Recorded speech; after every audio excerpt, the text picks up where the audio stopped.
दोस्तों स्टडी 91 के YouTube channel में आप सभी का बहुत बहुत स्वागत है और आज साइंस के प्रैक्टिस बैच में पार्ट नंबर 13 को कवर करने चल रहे हैं। तो जिन लोगों की साइंस कमजोर होगी दोस्तों, उनकी साइंस बहुत मजबूत हो जाएगी अगर वो जुड़ते हैं हमारे इस प्रैक्टिस बैच से।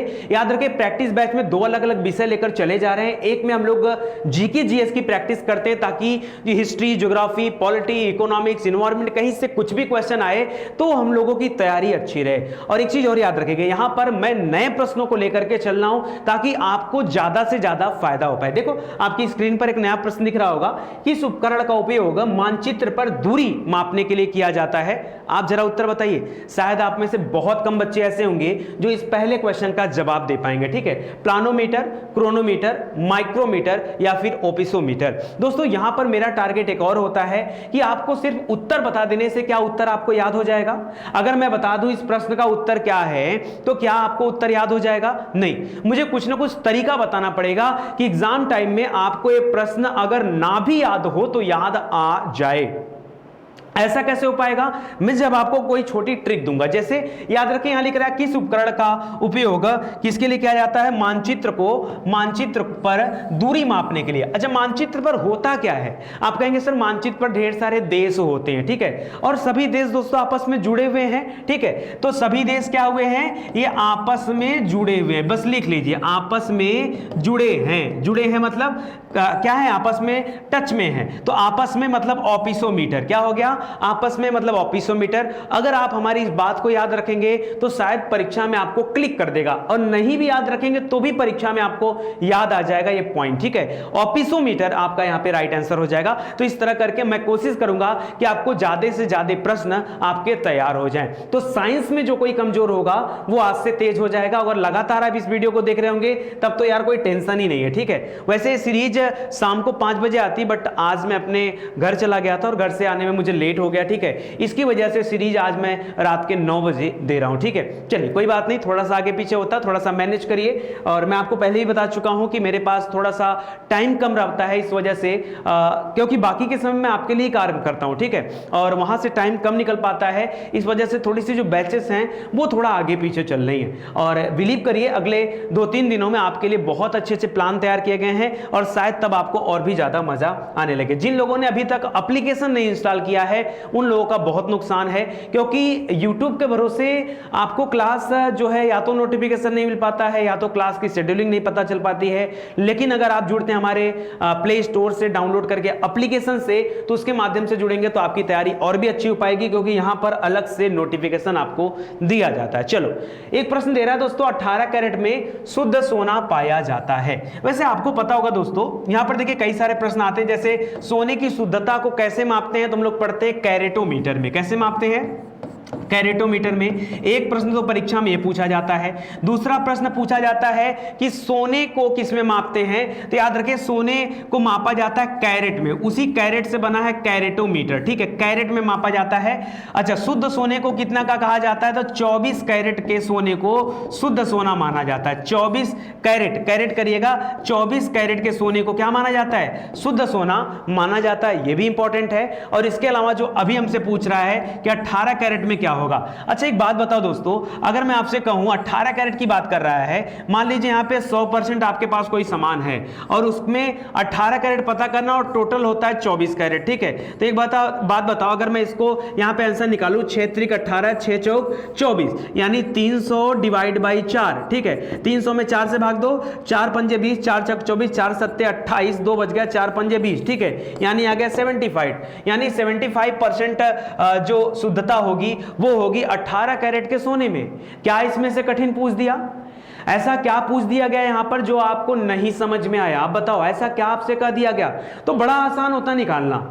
अच्छा, आपने जनरली गांव में सुना होगा कि आपने जब जाते होंगे सोना खरीदने के लिए, गोल्ड लेने के लिए, तो आपसे पूछा जाता है भाई उसमें कितना % सोना है? तो बोलता है 75 पे, 80 पे दे रहा हूं। 80 पे दे रहा हूं मतलब 80% दे रहा है। 80% कहने का तात्पर्य क्या दोस्तों? अगर इस परसेंटेज को आपको 80 दे दिया, जैसे मान लो आपके कोई 75% दे रहा हो, 75 से 100 पे आना तो क्या करोगे? ये जो रेशियो है ना उसी को उल्टा कर दो, यानी 24 भागे 18 कर दो, यानी क्या हो जाएगा? 6 त्रिक 18, 6 चौक 24। ठीक है, इधर 3 से काट दो, 25 तियां 75, और 25 चौका 100 आ गया, फिर से आप 100 पे चले गए। ये सब तो पढ़ाया होगा ना शुभम सर ने, पढ़ाया कि नहीं, कि आप कैसे परसेंटेज काउंट करते हैं। जैसे अगर मान लीजिए कोई सुनार आपको क्या कर रहा है, 80 पे दे रहा है, 80 पर देने का तात्पर्य क्या है, यानी कैरेट में कितना, तो अगर 80 पे दे रहा है तो 80 में सीधे गुणा कर दो, वैसे 24 डिवाइड बाई भाई इसमें कितना दे रहा है, कितना कैरेट दे रहा है, उस कैरेट का अगर आप कर देंगे तो आपका पता चल जाएगा, ठीक है। तो इस तरह से दोस्तों यहां पर कैलकुलेशन किया जाता है। यहां पर जो आंकड़ा दे रहा है 18 कैरेट का, तो 18 कैरेट में सोने की जो शुद्धता होती है वो होती है 75% की, ठीक है। तो इस तथ्य को आप याद रखेगा, इंपॉर्टेंट है। चलिए आगे बढ़ते हैं दोस्तों। कुएं का पानी शुद्ध करने के लिए कौन सी गैस प्रयोग में लाया जाता है। अब आज के जमाने में तो कुएं का पानी इस्तेमाल नहीं किया जाता, नहीं तो पुराने समय में कुआं होता दोस्तों, ठीक है, कुआं होता था और इसी कुआं में पानी भरा होता था और लोग इसी कुएं के जल का इस्तेमाल करते थे पीने के लिए, खाना बनाने के लिए, तमाम कार्यों के लिए, ठीक है। और यही नहीं, आपने कई शहरों में बाउली का नाम सुना होगा, बाउली, ये भी कुएं का ही टाइप होता था, बाउली। तो दोस्तों बाउली होता था, वाव का नाम सुना होगा, वाव, ठीक है, वहां भी पानी स्टोर किया जाता था। तो ऐसे बहुत सारे स्थान होते थे। थोड़ा सा आज गले में प्रॉब्लम है, ठीक है, आपको लगता होगा कि नहीं सब कुछ आसान है, बट ऐसा है नहीं, ठीक है, बहुत मेहनत हो जाता है, बहुत चीजें हैं। और जब कभी आप इस लेवल पे आ जाएंगे तो आपको पता चलेगा कि नहीं कितनी सारी परेशानियां होती हैं। कहने को बड़ा आम बात होता है कि सर क्या है, दिन भर में 2-3 क्लास आप नहीं ले सकते, लेकिन ऐसा नहीं है। बहुत सारी चीजें, वेबसाइट है, एप्लीकेशन है, उनको लेकर के जो काम करना पड़ता है ना, वो बहुत ज्यादा हो पाता है, ठीक है। तो अभी थोड़ी सी तबीयत खराब है, आवाज भी आपको भारी लग रही होगी, बट कोई बात नहीं, मैं अपना पूरा जो 100% दे करके पढ़ाता हूँ। आदत में रहा, या तो मैं नहीं पढ़ाता हूं, नहीं वीडियोज बनाता हूं, या बनाता हूं तो अच्छे से बनाता हूं, ठीक है।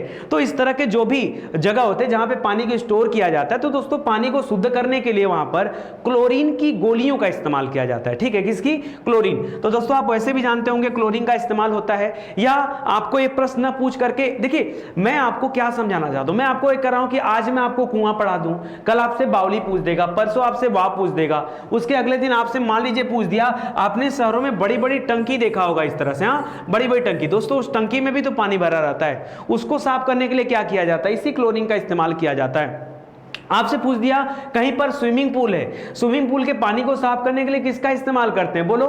तो अभी आपको हर लेवल पे तैयार रहना है, वहां भी क्लोरीन हो जाएगा, वहां भी क्लोरीन हो जाएगा। आपने रेलवे स्टेशन पर इस तरह के बड़े बड़े लोहे के बड़े बड़े टैंक देखे होंगे, वहां पर पानी को कैसे शुद्ध किया जाता है। यार मुद्दा किसी स्थान का नहीं है, मुद्दा टैंक का नहीं, मुद्दा कुएं का नहीं, मुद्दा किसका है कि पानी जहां स्टोर होता है उसको शुद्ध करने के लिए क्लोरीन का इस्तेमाल करते हैं, मुद्दा इस बात का है। तो यहां पे राइट आंसर हो जाएगा 3 वाला।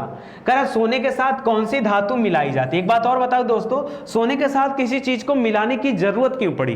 क्योंकि अगर आप 24 कैरेट सोने का सोचो कि यार मुझे शुद्ध सोने का क्या करना है, एक अंगूठी पहननी है, आप कभी नहीं पहन सकते। आपने कहा शुद्ध सोने का मुझे एक हार बनाना है, आप कभी नहीं बना सकते। आप कुछ भी शुद्ध सोने का इस्तेमाल नहीं कर सकते। क्यों? शुद्ध सोने कहने का तात्पर्य है 24 कैरेट, और 24 कैरेट का सिर्फ बिस्किट बन सकता है। क्या बन सकता है? बिस्किट जो होता है ना, वो बिस्किट बनता है, ठीक है। उसके अलावा क्यों? क्योंकि यहां पर कठोरता बहुत ज्यादा होती है, और सोना जब तक मुलायम नहीं होगा, लचीला नहीं होगा, तब तक उसको आकार रूप रंग में ढाला नहीं जा सकता।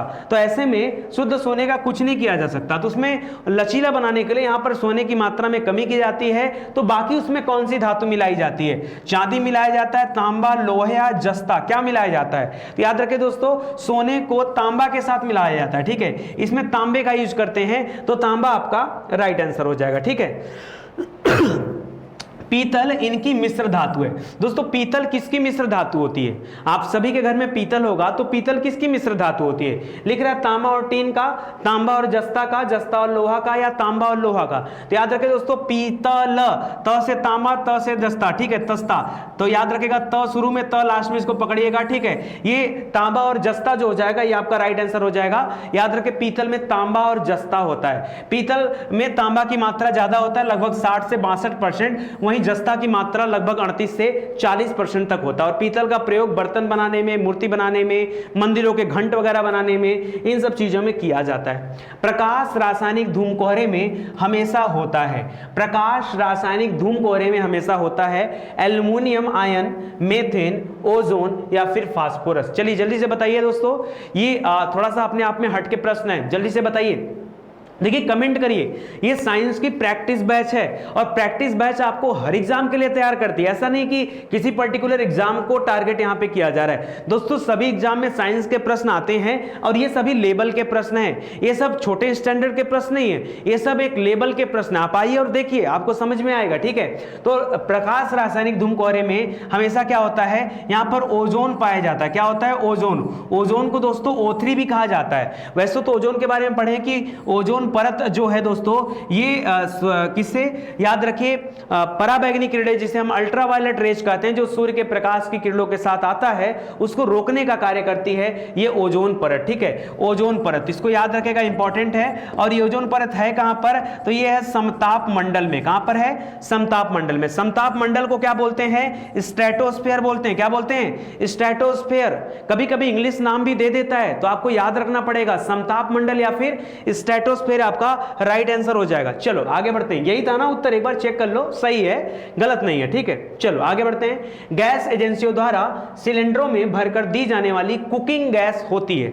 आपको क्या लगा मैं ये पूछने वाला हूं? देखिए यहां पर एक प्रश्न और पूछता है कि वहां पर कौन सी गैस का इस्तेमाल करते हैं, भाई क्या दिया जाता है, ठीक है। तो ब्यूटेन और प्रोपेन को भर के दिया जाता है, ठीक है, कुकिंग गैस में, वो आप जानते हो। अब दूसरा प्रश्न आपसे पूछता है कि जब कभी गैस लीक होती है तो आपको एक अजीब सी गंध महसूस होती है, वो गंध किस चीज की होती है? तो याद रखिए दोस्तों, वो मर्केप्टाइन का नाम सुना होगा, उसकी गंध होती है, ठीक है, मिथाइल मर्केप्टाइन का, उसकी गंध होती है। वो जानबूझ के मिलाया जाता है ताकि कभी अगर सिलेंडर लीक करे तो आपको पता चल जाए। लेकिन यहां पर प्रश्न थोड़ा सा अलग है, कह गैस एजेंसियों द्वारा सिलेंडरों में भरकर दी जाने वाली कुकिंग गैस कैसी होती है? ये द्रव अवस्था में होती है, गैस होती है, ठोस होती है या कोई घोल होता है, ठीक है। तो याद रखें दोस्तों, यहां पर राइट आंसर क्या हो जाएगा? आप सोच भी नहीं सकते, यहां पर राइट आंसर है द्रव। क्या होता है? लिक्विड फॉर्मेट में भरा होता है। इसीलिए कभी अगर आप एलपीजी का फुल फॉर्म पढ़ते हैं तो वहां पढ़ते हैं एलपीजी जो गैस होता है, आप पढ़ते हैं लिक्विड पेट्रोलियम गैस। क्या पढ़ते हैं? लिक्विड। लिक्विड है इसका मतलब द्रव है, ठीक है, तो इसको याद रखेगा। बाकी मर्केप्टन या फिर मिथाइल मर्केप्टन का इस्तेमाल करते हैं ताकि आसानी से उसकी गंध को पहचाना जा सके कि हाँ ये गैस लीक कर रहा है। निम्नलिखित में से कौन सा विकल्प निष्क्रिय गैस नहीं है? कौन सा निष्क्रिय गैस नहीं है? मैंने आपको बताया था निष्क्रिय गैस किसे कहा जाता है, जिसके जैसे मैंने आपको बताया दोस्तों, मान लीजिए परमाणु के नाभिक और परमाणु के नाभिक में न्यूट्रॉन और प्रोटॉन रहते हैं, बाहर इलेक्ट्रॉन चक्कर लगाते हैं। इसकी कक्षा में जब बैलेंस मतलब बराबर होते हैं, इलेक्ट्रॉन हमेशा भरे होते हैं, तो वो गैस वो कैसा होता है? वो निष्क्रिय गैस का रूप माना जाता है। जैसे जैसे दोस्तों हीलियम हो गया, जैसे आपका आर्गन हो गया, जैसे आपका क्रिप्टॉन हो गया, जैसे आपका रेडान हो गया, ठीक है, जैसे आपका जेनान हो गया, ये सभी क्या है दोस्तों? ये सभी जो है निष्क्रिय गैस या नोबेल गैसों के रूप में जाने जाते हैं। लेकिन कौन सा नोबेल गैस नहीं है? तो क्रिप्टॉन, आर्गन और जेनान, ये तीनों हैं। क्लोरीन नहीं है। क्लोरीन ये कोई निष्क्रिय गैस की श्रेणी में नहीं आता है, इसको हैलोजेंस की श्रेणी में रखा जाता है, तो उसको भी आप याद रखिएगा। इसका परमाणु क्रमांक कितना है? 17। और परमाणु क्रमांक 17 है तो इसका इलेक्ट्रॉनिक विन्यास जरा बता दीजिए, आपको पढ़ाया गया है, ठीक है। क्या हो जाएगा? 2 8 10 10 7 17, ठीक है। और जबकि 2 8 8 अगर हो जाता तो ये क्या हो जाता? बैलेंस हो जाता, और बैलेंस हो जाता तो क्या हो जाता? ये भी जो है निष्क्रिय अक्रिय गैसों के रूप में गिना जाता। लेकिन यहाँ पर 7 है, इसलिए इसको हैलोजेंस की श्रेणी में रखा गया, जिनके पास एक इलेक्ट्रॉन की कमी होती है, ठीक है। चलिए आगे बढ़ते हैं दोस्तों। एक बार ढाले जाने के बाद गर्म करके नर्म नहीं किया जा सकने वाले प्लास्टिक को क्या कहा जाता है? देखिए इस तरह की प्लास्टिक की खासियत होती है कि जैसे आप गर्म करेंगे ना तो पहले नर्म होता है, लेकिन अगर आप थोड़ा सा और गर्म कर देंगे तो वह कठोर हो जाता है, एक्स्ट्रा कठोर। थोड़ा सा गर्म करेंगे तो नर्म हो जाएगा, लेकिन थोड़ा भी ज्यादा अगर उसको तापमान मिल गया तो वो कठोर हो जाता है, और कठोर हो गया तो फिर दोबारा वो नरम नहीं हो सकता, ठीक है। अगर आपके मन में प्लास्टिक की बात आ रही है तो प्लास्टिक के साथ थोड़ा सा उल्टा होता है। जो अभी प्लास्टिक हम लोग यूज करते हैं, इन प्लास्टिक में उल्टा होता है। इनको जितना गर्म करेंगे ये पहले मुलायम होंगे, बाद में पिघल जाएंगे, लेकिन यहां पर उल्टा होता है, पहले नरम होगा बाद में कठोर हो जाएगा। तो ये जो बात कर रहा है जैसे पीवीसी, ये सब नहीं हो जाएगा दोस्तों। यहां पर थर्मोसेटिंग प्लास्टिक जो दे रहा है ये थोड़ा सा अलग है, ठीक है। देखिए यहां पर हो जाएगा दोस्तों थर्मोसेटिंग वाले में, ठीक है। इसमें क्या होता है कि पहले एक बार नरम फिर बाद में कड़क हो जाएगा, ठीक है, ऐसा होता है यहां पर। बाकी और जो प्लास्टिक दे रहा है उसके तरीके अलग होते हैं, क्योंकि उसको जैसे ही गर्म करेंगे वो क्या हो जाएगा, पिघलने लगते हैं। इनमें से किसको ईंधन सेल कहा जाता है? ईंधन सेल किसको कहा जाता है? कार्बन को, नाइट्रोजन को, पोटेशियम को या आणविक ऑक्सीजन को? बताइए ईंधन सेल किसे कहा जाता है? ये थोड़ा सा अलग प्रश्न है और मैंने आपसे कहा भी था कि मैं आपको नए नए प्रश्नों पर प्रैक्टिस कराऊंगा। साइंस के घिसे पीटे प्रश्नों पर प्रैक्टिस करने का कोई मतलब नहीं है। ऐसे प्रश्न जो आपने शायद न देखे हो, किताब में बहुत कम देखने को मिलते हो, ऐसे प्रश्नों पर प्रैक्टिस आज मैं आपको कराऊंगा। कल मैं थोड़ा सा साइंस का टेस्ट आपका चेंज करने वाला हूं। कल मैं आपको दोस्तों इन्वायरमेंट से रिलेटेड साइंस में क्वेश्चन लेके आऊंगा, ठीक है, जिसमें आपका इन्वायरमेंट भी थोड़ा सा कवर अप होगा। मतलब साइंस वाले क्वेश्चन होंगे, उसके साथ साथ इन्वायरमेंट के भी क्वेश्चन मैंने वहां पे इंक्लूड करके लाऊंगा, ताकि थोड़ा सा आपका जो टेस्ट है वो बदल पाए, ठीक है। तो ईंधन सेल किसे कहा जाता है दोस्तों? या ज्यादातर लोग देखिए कार्बन टिक कर रहे हैं, कार्बन गलत है। कार्बन को आप ईंधन सेल के रूप में नहीं, आणविक ऑक्सीजन यहां पर होगा जिसको ईंधन सेल के रूप में जाना जाता है। ईंधन सेल मतलब फ्यूल सेल, और फ्यूल सेल एक विद्युत रासायनिक गुण युक्ति होता है जो ईंधन से प्राप्त रासायनिक ऊर्जा को सीधे विद्युत ऊर्जा में परिवर्तित कर देता है, ठीक है। तो इसको आप थोड़ा सा ध्यान दीजिएगा। करा ईंधन सेल तब तक ही विद्युत उत्पादन कर सकते हैं जब तक ईंधन और ऑक्सीजन की आपूर्ति सुनिश्चित रूप से बनी होती है, तब तक, उसके बाद ये नहीं कर पाएंगे। तो इसको याद रखेगा। CaSO4 यानी कैल्शियम, Ca माने हो जाता है कैल्शियम, क्या हो जाता है? कैल्शियम हो जाएगा। और SO4 दे रहा है, जो दोस्तों दे रहा है SO4, ये हो जाएगा सल्फेट, ठीक है। तो कह रहा है कैल्शियम सल्फेट। और जो 2H2O लगा दिया है, इसका मतलब जिप्सम की बात कर रहा है। किसकी बात कर रहा है? मैंने पढ़ाया था 2H2O लगाते ही आप जिप्सम याद रखेगा, और यहीं पर अगर हाफ H2O लगा देता, हाफ H2O इसी फार्मूले के साथ CaSO4 हाफ H2O, तो वहां आप प्लास्टर आप पेरिस कर लेते। चलिए ध्यान दीजिएगा दोस्तों, एक सेकेंड।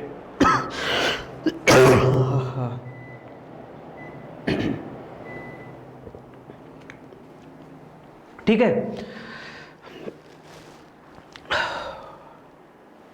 ध्यान दीजिएगा। तो यहां क्या हो जाएगा, आपका जिप्सम हो जाएगा, ठीक है, CaSO4 2H2O, ठीक है। चलिए आगे बढ़ते हैं दोस्तों, आगे बढ़ते हैं। लिख रहा निम्नलिखित में से कौन सा तत्व एक अधातु है? क्या है? यह एक नॉन मेटल है जो कक्षीय तापमान पर द्रव अवस्था में रहता है, ठीक है। देखिए दो ही पूरे आवर्त सारणी की अगर हम बात कर लें, पूरे पीरियोडिक टेबल की बात कर लीजिए, तो दोस्तों इस पीरियोडिक टेबल में क्या होता है, केवल दो ही आइटम हैं कि जो क्या है, सामान्य टेम्परेचर पर द्रव अवस्था में रहते हैं, लिक्विड में रहते हैं, ठीक है, लिक्विड में मिलेंगे।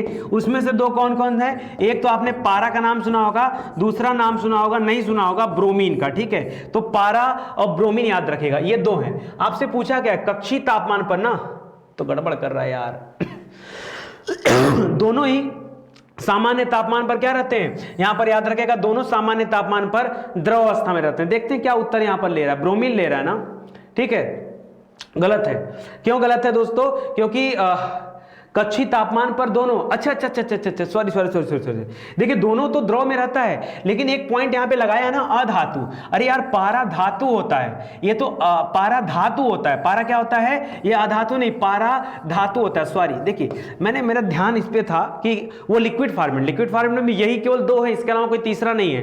तो पारा जो होता है धातु होता है, और ब्रोमीन जो होता है ये अधातु होता है, ये नॉन मेटल में आता है। तो नॉन मेटल में लिक्विड फॉर्मेट में कौन होता है? ब्रोमीन। तो ब्रोमीन यहां पे राइट आंसर कर लीजिएगा, ठीक है, होता है, ठीक है। चलिए इसी तरह की दिक्कतें आपके साथ भी होती होंगी, हाँ, आती हुई चीजें गलत हो जाती है। बुलेट प्रूफ वस्त्र बनाने के लिए कौन सा सामग्री प्रयोग किया जाता है? ठीक है, गलत मानने वाले बहुत गलती करेंगे। मैं बता दूं, आप अपने जेब से 1 नंबर खोने जा रहे हो, कुछ लोगों ने खो भी दिया। उत्तर लोगों ने टिक किया है पॉलीएथिलीन, और कुछ लोगों ने टिक किया है पॉलीविनाइल क्लोराइड, ठीक है। और मैं बता दूं, दोनों लोगों ने बिल्कुल गलत उत्तर चूज किया, बिल्कुल गलत उत्तर चूज किया। अब आप चूज करिए। चलिए मैंने आपको केबीसी का 50-50 ऑफर दे दिया, ठीक है। यहां पर दिए गए दोनों ऑप्शन क्या हैं? गलत है। अब बताइए सही ऑप्शन क्या है? फिर से पढ़िए क्वेश्चन। बुलेट प्रूफ वस्त्र बनाने के लिए कौन सी सामग्री का प्रयोग किया जाता है? अब बताइए, मेलामाइन का या स्पेक्ट्रा का? तो याद रखें दोस्तों, जिन लोगों को नहीं पता वो जान जाएं, स्पेक्ट्रा का इस्तेमाल करते हैं। किसका इस्तेमाल करते हैं? बुलेट प्रूफ वस्त्र बनाने के लिए स्पेक्ट्रा का, वस्त्र बनाने के लिए, खिड़की की नहीं बात बात कर रहा हूं, ठीक है, स्पेक्ट्रा का इस्तेमाल किया जाता है। करा स्पेक्ट्रा के बुने केवलर की परतों को केवलर धागों के साथ उपयोग करके बुलेट प्रूफ जैकेटें बनाया जाता है। स्पेक्ट्रा शील्ड को क्रैक्टन की तरह लेपित किया जाता है और फिर पॉलीथीन फिल्म की 2 शीट्स के बीच सील कर दिया जाता है। तो इसे आप थोड़ा सा ध्यान दीजिएगा। कौन सा अग्निशमन अभिकारक ओजोन के लिए हानिकारक होता है? फिर से आपके लिए बता दे रहा हूं दोस्तों, यहां पर अलर्ट रहिएगा थोड़ा सा। आप अपना 1 नंबर क्या करने जा रहे हो? समाप्त करने जा रहे हैं। आपने जैसे ही गलत क्वेश्चन टिक किया आपके नंबर जा सकते हैं, और आपने अपना नंबर दान में भी दे दिया। क्यों? क्योंकि ज्यादातर लोग यही सोचते हैं जहां ओजोन का मामला आया है उत्तर आंख बंद करके CFC टिक कर दो। लोगों ने रट रखा है ना, और मेरा तो काम है आपको रास्ता दिखाना। और मैं आपको यहाँ पे कमेंट करके बताइए, नितिन सर आप अच्छा पढ़ा रहे हैं। अरे यार कुछ तो कमेंट करो मेरे भाई। आप लोग आते हैं, वीडियो देखते हैं, चले जाते हैं। आप लोग कभी भी ये नहीं सोचते हैं कि सामने वाला बंदा कितना मेहनत कर रहा है, ठीक है। आप लोगों को लगता है कि यार मेहनत कर रहा है तो उसको फायदा भी तो मिल रहा है। अरे आपको भी तो फायदा मिल रहा है, तो उसके बदले में आपका भी कोई फर्ज बनता है या नहीं बनता है? तो CFC जिन लोगों ने किया है दोस्तों वो बिल्कुल गलत है, ठीक है। अब बताइए यहां पर क्या हो जाएगा दोस्तों, याद रखिए कह रहा है कौन सा अग्निशमन अभिकारक ओजोन के लिए हानिकारक है। तो दोस्तों पहली बात तो याद रखिए, ओजोन के लिए हानिकारक CFC तो है, लेकिन यह अग्निशमन अभिकारक नहीं है, क्योंकि अग्निशमन में इसका इस्तेमाल नहीं किया जाता है। तो आपको इस वाले तथ्य को भी तो ध्यान रखना है। जैसे अभी मैंने धातु अधातु में मैं फंस गया, ठीक है, और आपको क्लियर नहीं बता पाया। गलती हुई तो एक्सेप्ट करने में कोई बुरी बात नहीं है, ठीक है, अच्छी बात है। तो वहां पे मुझे ध्यान देना चाहिए क्योंकि मैं पढ़ा रहा हूं, तो मेरे ध्यान में। अब देखिए एक चीज और ध्यान रखिए, इस तरह की चीजें जब क्वेश्चन बनते हैं ना तो मैं इनको रीड नहीं करता हूं कि यार क्या क्वेश्चन है। मैं छांटते समय दे देता हूं एक साथ लोगों को, और कौन किस सेट में आ जाएगा वो गारंटी नहीं रहता है। बनाता मैं ही क्वेश्चन, लेकिन टाइप होने के बाद मैं इसको देखता नहीं हूं। तो ठीक है, वहां पे हुई चीजें थी। तो यहां पे दोस्तों आप याद रखेगा, यहां पर अग्निशमन अभिकारक जो दे रहा है यहां पर हेलोन हो जाएगा। हेलोन का इस्तेमाल या हेलोन का इस्तेमाल किया जाता है अग्निशमक अभिकारक के रूप में। तो इसको याद रखेगा, इंपॉर्टेंट है आपके लिए। आगे देखिए, ब्लीचिंग पाउडर बनाने के लिए निम्नलिखित में से किस गैस को शुष्क चूने से गुजारा जाता है? बताइए कौन सी गैस को शुष्क चूने से गुजारा जाता है ब्लीचिंग पाउडर अगर बनाना है तो? आपके सामने ऑप्शन है अमोनिया, क्लोरीन, कार्बन डाइऑक्साइड या फिर हाइड्रोजन। बताइए ब्लीचिंग पाउडर बनाने के लिए शुष्क चूने से गुजारा जाता है किसको? क्लोरीन गैस को। वही वाली क्लोरीन गैस जिसका इस्तेमाल अभी आप कुएं में कर रहे थे, पानी को साफ रखने में कर रहे थे। तो याद रखेंगे दोस्तों, ठीक है, इसे चूने का क्लोरेट भी कहा जाता है। क्या कहते हैं? चूने का क्लोरेट, ठीक है। करा पीने के पानी में उपस्थित कीटाणुओं के शोधन के साथ ही कपड़ा उद्योग और पेपर उद्योग में भी इसका इस्तेमाल किया जाता है। चाय में कौन सी मनोप्रभावी दवा पाई जाती है? चाय में क्या पाया जाता है दोस्तों? देखिए यहां पर मनोप्रभावी दवा की बात कर रहा है, ठीक है। तो लिख रहा है ब्यूप्रोपियन या मेरक्लाइन और एफेड्रिन और कैफीन। कई सारे बच्चे चाय के नाम पे वेट कर रहे थे निकोटीन का ना, बताओ, ठीक है, किसका वेट कर रहे थे? निकोटीन का। कि सर निकोटीन ऑप्शन में होगा तो टिक कर देंगे। पता चला रास्ते में उनको ऑप्शन में निकोटीन से मुलाकात ही नहीं हुआ। अभी आप क्या करोगे बताओ? निकोटीन तो आया ही नहीं, तो अभी क्या किया जाए? ठीक है, तो याद रखें दोस्तों, यहां पर कैफीन आप सही करोगे, यही करोगे ना, और कैफीन आपका क्या है? बिल्कुल सही उत्तर है। अरे हर बार गलत नहीं होता है, ठीक है, गुप्ता जी ऐसे ही हैं, कब कहां लपेट देंगे पता नहीं चलेगा। तो कैफीन याद रखिए। वैसे कैफीन कॉफी में पाया जाता है, लेकिन कैफीन की कुछ मात्रा उपस्थित होती है चाय में भी, जो मनोप्रभावी दवा के रूप में जानी जाती है। तो इसको थोड़ा सा आप ध्यान रखिएगा। किस उपकरण का उपयोग मानचित्र पर दूरी नापने में किया जाता है? इसका उत्तर मैंने आपको पहले ही बता दिया है कि मानचित्र को आपस में जोड़ दिया जाए, ठीक है, तो ऑपिसोमीटर यानी आपस में जोड़ा जाए, ठीक है। तो यहां पर आपका ऑप्शन नंबर 4 क्या हो जाएगा? राइट आंसर हो जाएगा, ठीक है। चलिए आगे बढ़ते हैं। किसमें ध्वनि की गति सर्वाधिक? अच्छा, मानचित्र वाले में दोस्तों कुछ बता दूं आपको, देखिए यहां पर बढ़िया दिया हुआ है। मानचित्र पर दूरी मापने के लिए ऑपिसोमीटर का इस्तेमाल किया जाता है, मीटर का। इस यंत्र में एक छोटी दांतेदार पहिया लगी होती है और एक अंश की डायल लगा होता है। इस पहिया को उस रेखा पर चलाया जाता है जिसकी दूरी ज्ञात करनी होती है। दांतेदार पहिया द्वारा चलाई गई दूरी को मापक द्वारा ज्ञात कर लिया जाता है, जिसे कर्वीमीटर या फिर मेलोग्राफ भी कहा जाता है, ठीक है। तो इन तथ्यों को आप याद रखेगा, इंपॉर्टेंट है। किसमें ध्वनि की गति सर्वाधिक होती है? पानी में, बर्फ में, वायु में? बताइए। किसमें ध्वनि की गति सर्वाधिक होती है? जल्दी से सोच समझ के बताइए, या इनमें से कोई नहीं? वैसे प्रश्न जब आया था दोस्तों तो थोड़ा सा कंफ्यूजन था लोगों को, ठीक है, और जल्दी से बता दीजिए ध्वनि की गति सर्वाधिक किसमें होती है? वैसे माना गया है यहाँ पर बर्फ में, ठीक है, बर्फ में ध्वनि की गति क्या होती है? सबसे ज्यादा तेज होती है, हवा से भी ज्यादा तेज। यहाँ पर देखिए एल्युमिनियम में सबसे ज्यादा है, सर्वाधिक होता है 6420 मतलब 0 डिग्री सेल्सियस पर ये मीटर दे रहा है, मीटर पर सेकंड, ठीक है, 6420 मीटर पर सेकंड। कांच में 5640, लोहा में 5130, और उसके बाद समुद्री नहीं, उसके बाद जो है बर्फ में बाद में आता है, ठीक है, तो इसको भी याद रखिएगा दोस्तों। वैसे वहां पर बर्फ ही हो जाएगा, ठीक है। चलिए एक बार आप ऐसे भी चेक कर लीजिएगा। निर्वात में ध्वनि नहीं चलती है, यह भी आपको बताया गया है। प्रतिध्वनि उत्पन्न होने के कारण ध्वनि का क्या है?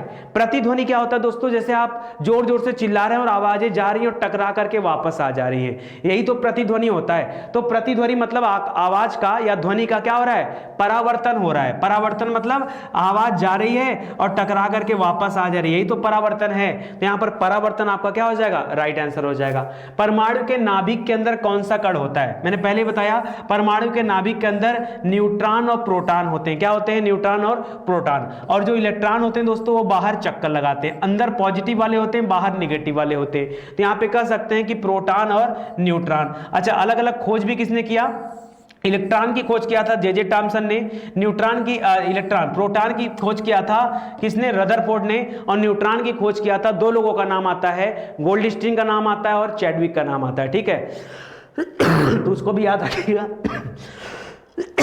चलिए आगे देखिए, मैं दीवार पर मारने के लिए गेंद फेंकता हूं और वापस मेरे पास आ जाती है, किसका उदाहरण है? देखिए जब भी आप दीवार पर गेंद नहीं कोई भी चीज मारेंगे तो जितने बल के साथ, जितने फोर्स के साथ आप गेंद फेंकते हैं उतने ही फोर्स के साथ वो वापस आता है, और यही कहता है न्यूटन के गति विषय का तीसरा नियम, ठीक है, तीसरा नियम, ठीक है।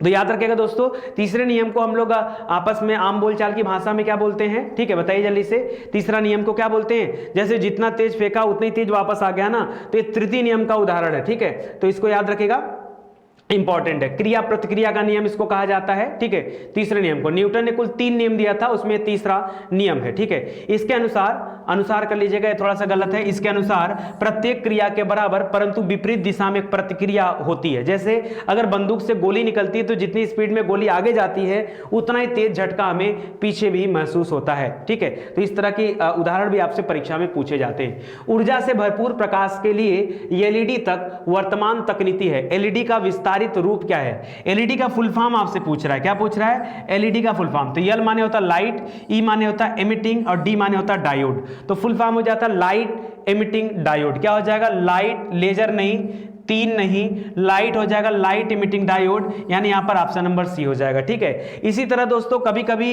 एलसीडी का भी फुल फॉर्म पूछ लेता है, ठीक है। एलईडी, एलसीडी ये दो अलग अलग चीजें हैं। एलसीडी का होता है लिक्विड, क्या होता है? याद रखेगा, लिक्विड। सी माने हो जाता है क्रिस्टल और डी माने होता है डिस्प्ले। तो लिक्विड क्रिस्टल डिस्प्ले ये जो है इसका फुल फॉर्म होता है, ठीक है। चलिए आपने पहले सीआरटी मॉनिटर देखा होगा कंप्यूटर में, सीआरटी मॉनिटर। सीआरटी का फुल फॉर्म क्या होता है? Cathode ray tube. हाँ काफी पुराना है।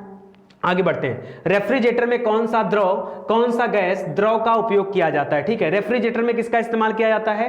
अमोनिया का, कार्बन डाइऑक्साइड का, क्लोरीन का, या फिर हाइड्रोजन का? बताइए। अब मुझे पता है आप याद कर रहे थे सीएफसी कि सर सीएफसी मिलेगा, फ्रियान मिलेगा, यही सब मिलेगा ना, और कुछ नहीं मिला, कुछ नहीं मिला। अब बताओ अब क्या करोगे? हाँ, तो याद रखें दोस्तों, रेफ्रिजरेटर में सीएफसी और फ्रियान के अलावा भी बहुत सारी गैसें होती है जो प्रशीतक के रूप में इस्तेमाल की जाती है, जैसे NH3 यानी अमोनिया, NH3 यानी अमोनिया। तो याद रखेगा ये भी इंपॉर्टेंट है। और फ्रियान तो होता ही है, इसके अलावा ये भी होता है, ठीक है, अमोनिया का भी इस्तेमाल होता है। अंटार्कटिका जाने वाले प्रथम भारतीय दल कौन सा था, या किसके नेतृत्व में प्रथम भारतीय दल अंटार्कटिका भेजा गया था? ठीक है, तो जल्दी से बता दीजिए। भाभा और क्या दे दिया? Doctor SJ. कासिम और अब्दुल कलाम और शांति स्वरूप भटनागर। तो यहां पर राइट आंसर हो जाएगा दोस्तों एस.जे. कासिम। एस.जे. कासिम के नेतृत्व में पहली बार अंटार्कटिका में भारतीय दलों को भेजा गया था, ठीक है। तो याद रखिएगा, इंपॉर्टेंट है। आगे बढ़ते हैं। कह रहा है किसका प्रयोग हवा के बल और वेग को मापने के लिए किया जाता है? तो हवा के वेग और बल को मापने के लिए मैंने बताया था, हवा किसी भी तरफ चल सकती है, यानी एनी, यानी कहीं भी किसी भी तरफ, तो एनीमोमीटर क्या हो जाएगा? एनीमोमीटर। हवा के लिए क्या होता है? एनीमोमीटर, ठीक है। और ताप के लिए थर्मामीटर, और दूध की शुद्धता के लिए लैक्टोमीटर, स्पीड के लिए स्पीडोमीटर। ये सब याद रखिएगा, ठीक है। चलिए कह रहा प्रकाश वर्ष किसका मापन करता है? दूरी का, गति का, ऊर्जा का, भार का। प्रकाश वर्ष, ठीक है। प्रकाश वर्ष को क्या बोलते हैं दोस्तों? यहां पर देखिए 9.46 गुणे 10 की घाते 15, यही होता है ना, 10 की घाते 15। तो याद रखिएगा, अगर यहां पे 10 की घाते 12 देता है तो आप मीटर समझिएगा, 15 देता है तो किलोमीटर समझिएगा, ठीक है। तो ये दूरी बता रहा है दोस्तों, दूरी का मात्रक होता है प्रकाश वर्ष, तो उसको भी आप याद रखिएगा, ठीक है। दांतों की वर्धित छवि को देखने के लिए दंत चिकित्सक किस प्रकार के दर्पण का इस्तेमाल करते हैं? तो ये तो काफी सामान्य प्रश्न हो गया। दंत चिकित्सक जो होते हैं दोस्तों, ये अवतल दर्पण का इस्तेमाल करते हैं। किसका? अवतल दर्पण। क्यों? क्योंकि अवतल दर्पण आपके चेहरे को बड़ा कर देता है। यही काम जो सैलून में नाई करता है, ठीक है, वहां पर भी आपके चेहरे बड़े दिखते हैं, ठीक है। और कई जगह पे जहां पर कपड़े बिकते हैं, शॉपिंग मॉल होते हैं, वहां पर भी इस तरह के अवतल दर्पणों का इस्तेमाल किया जाता है। अवतल दर्पण चीजों को बड़ा करके दिखाता है, जबकि उत्तल दर्पण चीजों को छोटा करके दिखाता है। तो उत्तल दर्पण का इस्तेमाल वाहनों में किया जाता है। जो साइड मिरर होता है वो उत्तल दर्पण होता है, क्योंकि उसमें एक बड़े क्षेत्र को छोटे क्षेत्र में दिखाना होता है। तो इस प्रश्न का सही उत्तर क्या हो जाएगा? अवतल दर्पण आपका राइट आंसर हो जाएगा, ठीक है। चलो, दृष्टि वैषम्य को किस लेंस के प्रयोग से दूर किया जाता है? अगर किसी व्यक्ति को दृष्टि वैषम्य हो गया है, ना तो दूर का ना तो नजदीक का देख पा रहा है, तो उसके लिए बेलनाकार लेंस का इस्तेमाल किया जाता है, जिसको सिलेंड्रिक लेंस का नाम दिया जाता है, ठीक है। और यह कब होता है? जब नेत्र में क्षैतिज या ऊर्ध्वाधर वक्रता में अंतर आ जाता है, ठीक है, और व्यक्ति ठीक दिशा में नहीं देख पाता। तो कह रहा है द्रवों का घनत्व मापने के लिए किस उपकरण का उपयोग किया जाता है? द्रव का घनत्व मापना है, ठीक है। लिख रहा है एनीमोमीटर है तो हवा वाला हो जाएगा, बेवामीटर, यूडियोमीटर या फिर पिक्नोमीटर। तो सही हो जाएगा यहां पर पिक्नो, ठीक है, पिक्नोमीटर याद रखिएगा, ये हो जाएगा। बाकी का इस्तेमाल कहां पर होता है? जैसे इसका हवा का वेग। यूडियोमीटर दोस्तों ये गैस के जो मिश्रण होते हैं उनका आयतन परिवर्तन के लिए, पिक्नोमीटर ये द्रव घनत्व के लिए, और बेवामीटर ये मिट्टी के आंतरिक गुण के लिए, ठीक है। ये आपके लिए बिल्कुल नए होंगे, तो इनको भी ध्यान में रखिएगा। देखिए ध्यान में रखने के लिए मैं बार बार क्यों बोलता हूं? क्योंकि परीक्षा में जब कभी कंपटीशन की दृष्टि से अच्छे प्रश्न पूछे जाएंगे तो ऐसे ही प्रश्न बनेंगे जो आप नहीं पढ़ते हो, ठीक है। एम्पियर मात्रक होता है। एम्पियर किसका मात्रक होता है? तो मैंने बताया दोस्तों, एम्पियर जो होता है विद्युत धारा, धारा में अमीटर हो जाता है एम्पियर, ठीक है। तो याद रखेगा ये मात्रक होता है। कह रहा चुंबकीय चालक घनत्व की इकाई क्या है? चुंबकीय चालक घनत्व की इकाई क्या होती है? तो सिंपल है, टेस्ला होता है। क्या होता है? टेस्ला, ठीक है। टेस्ला का प्रतीक टी होता है, ठीक है, और इसको ध्यान रखिएगा। तो यहां पर ज्यादा कुछ था नहीं, बहुत सिंपल सी चीजें थी। और इसी तरह के प्रश्न साइंस में अगर आपको तैयार करने हो तो आप लगातार हमारी सीरीज को देखते रहें और बने रहें, ठीक है। तो आज के लिए दोस्तों बस इतना ही, मिलते हैं अगले लेक्चर में। तब तक के लिए धन्यवाद। जय हिंद, जय Bharat. Thank you so much.